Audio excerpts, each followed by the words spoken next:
whoop my kids the way my mother whooped me. I will instill into them the things that I did. I will instill into them, right, the things that I did they should not do. And you know what? I hear these people talking about, Johnny, go in the corner, time out. Time out. Yeah, my mother used to give me a timeout. She came with a guava whip. She gave me 12 of that. Guava whip? Yeah, I do that. What the hell is that? It's just guava tree. It's called a guava tree. Oh, okay. And the whip, when you get 2 of that, man, you dance. You do the James Brown. You talk about you can do the split. You do 25 splits when you get 10 of them. Man, I was doing all kind of samba, all kind of dance and stuff. I was doing the Nicki Minaj, the Beyonce. I was doing, I was doing all the dance. It wasn't my mother's fault. It was my fault. I was misbehaving. I wanted to be a rebel. So how's she gonna tell me, okay, Anselm, time out there, Anselm, go in the corner? I said, yeah, I'll go in the corner. We didn't have no timeout though. We didn't have any timeout though. But I'm just telling you. She tell me time.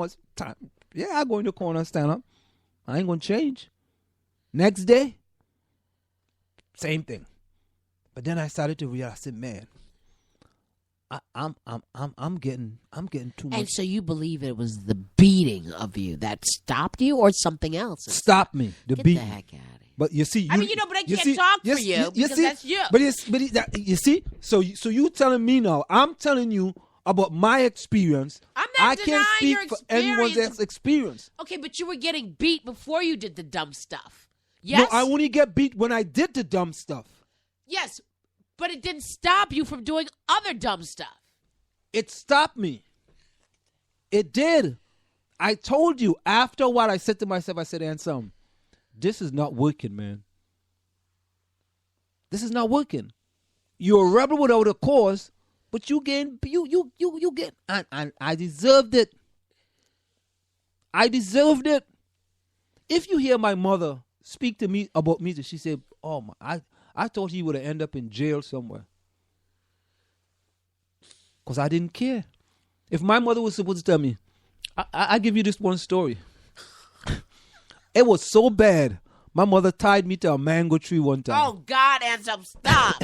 Please stop. You please. You see? Please stop. Why? Because it's the truth. I don't want to. Oh, my God. I don't have anything to hide. I'm telling you the truth.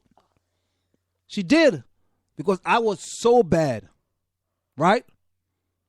And she said, I had enough. I had enough. Enough is enough. When are you going to stop? Right? But eventually, one day I woke up and I said to myself, you know what? I can't keep doing this. I can't. So that explains the shape of your head? I don't know. Oh, that's a different story. That's a whole new ball game. You don't want to talk about that one. I could tell you about that too. You laughing. I'm serious. I grew up, let me tell you. You grew up middle class, so you can laugh. You grew up with a mother and a father who was teachers, right? They all went to college. My mother didn't graduate from high school. My mother did not graduate from high school. But she instilled into us, and my grandmother always instilled into us, Anselm, be contented with your lot. Whatever your lot is, be contented with it. And I was always a contented person. Regardless of how poor we were, we always got 3 square meals a day. And I was always saying, man, listen, I didn't have sneakers sometimes. I didn't. I remember the first time I bought my first pair of shoes. You know what I used to shine my shoes with? You know what I used? Coconut oil to shine my shoes. You laughing. You didn't have that type of experience, you see? No, because we didn't have coconuts growing outside. Yeah, but I used coconut oil. And you could tell when I used coconut oil and I walked down the street, right? The coconut oil would dry up. But my shoes were shining for at least 5 minutes. So to me, I don't think you should abuse the kids. But some type of corporal punishment to me is acceptable. Because of my experience. I'm not going to speak for other people's experience. That was my experience. This is really sad. Let me read. How did I the tune out today? commentary? You know, I feel like crying. How did I tune out today? Am I mentally unstable? Like am I I- said, let me am I read this ill? article. Is something wrong with me? I end up going to college. I end up, what's wrong with me? What my mother did that affected me? What did she do? All the beating I got. Listen, in where I grew up, I think I got the most beaten in my village. They used to say, "Man, it's him again." Well, how did that affect me? It didn't affect me. So we allowing the other people to dictate how we're gonna raise our kids. So now this is some cultural thing. Yes, absolutely. They're dictating to you They're telling you how you should raise your how's kids. your Yes. Time out. but you- Give Johnny a timeout. Let Johnny go in the corner for Johnny, listen.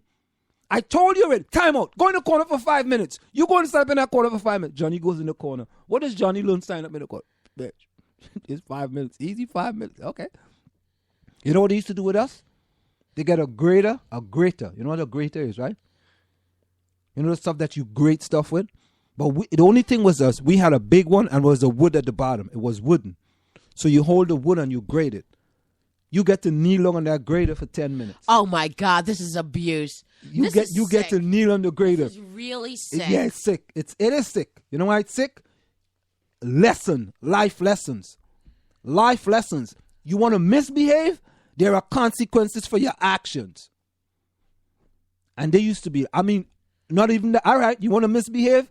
I give you 2 bricks. You got to hold 1 brick in this hand and 1 brick in this hand, and you got to hold it above your head.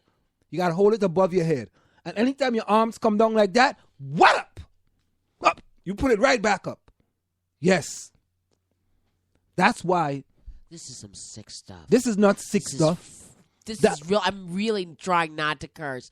Let me read. You know, this is really sick, and it's sick to you. It's sick. It's sick to you. Sickness is sickness. That's why in the Caribbean, many people are so disciplined.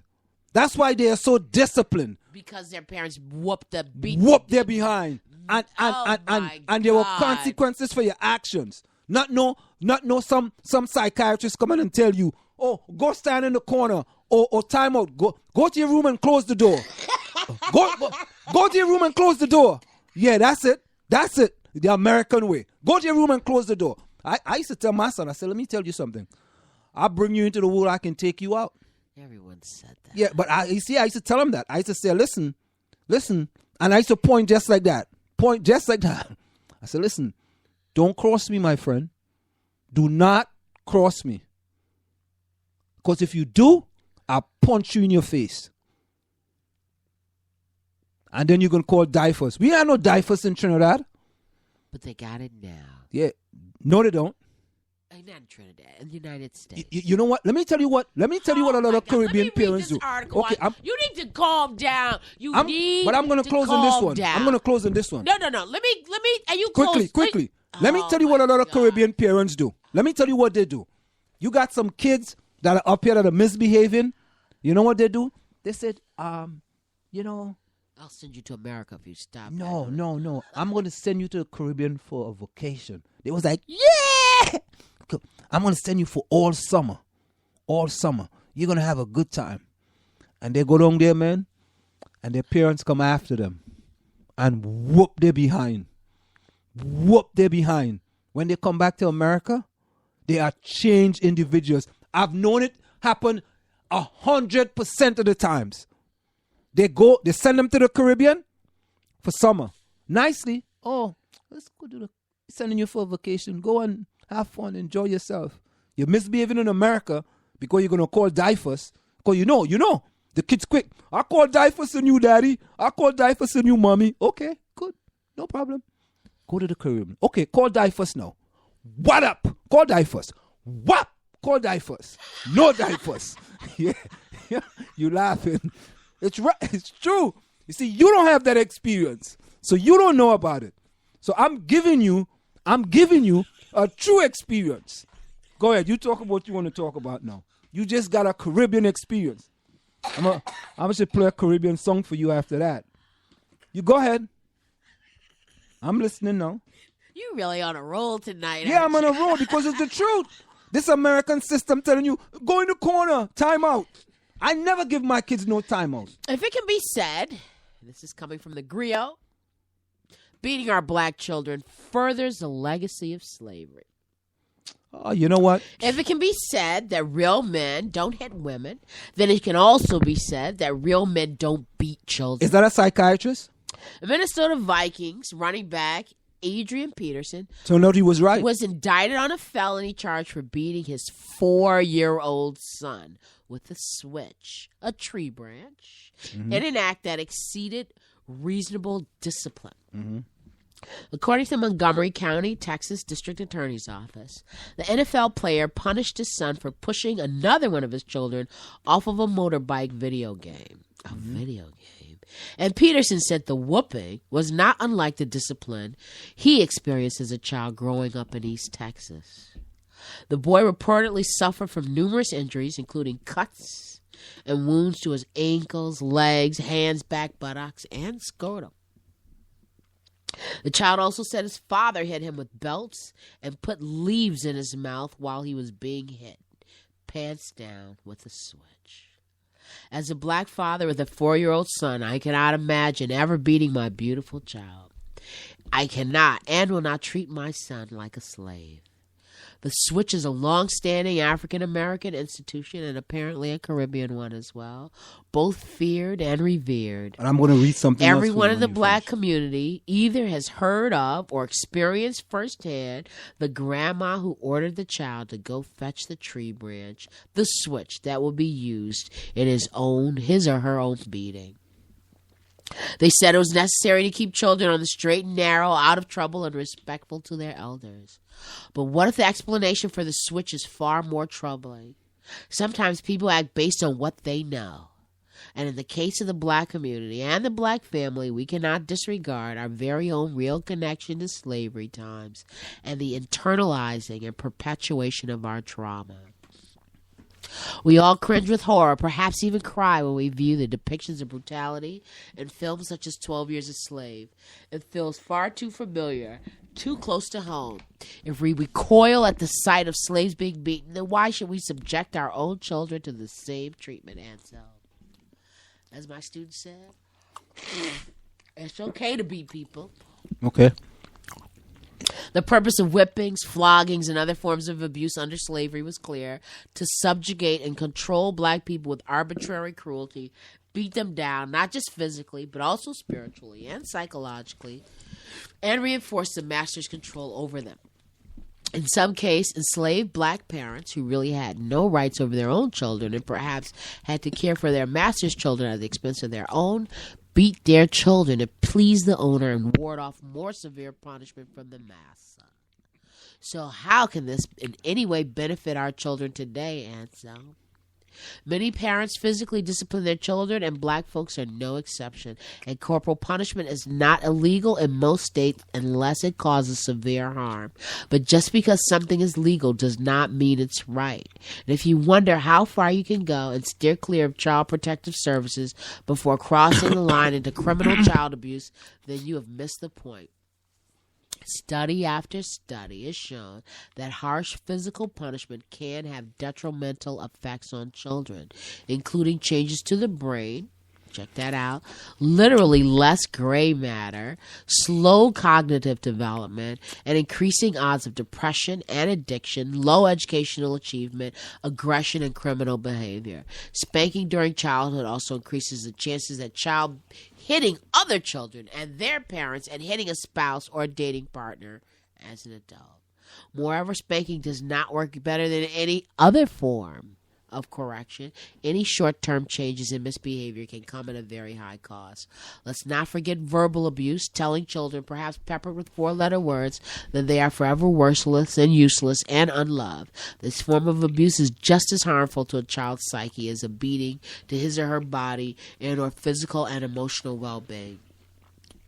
Some parents use their kids as punching bags out of frustration, reflecting the stresses and economic strains of daily life. And I believe physical force is easier than mind,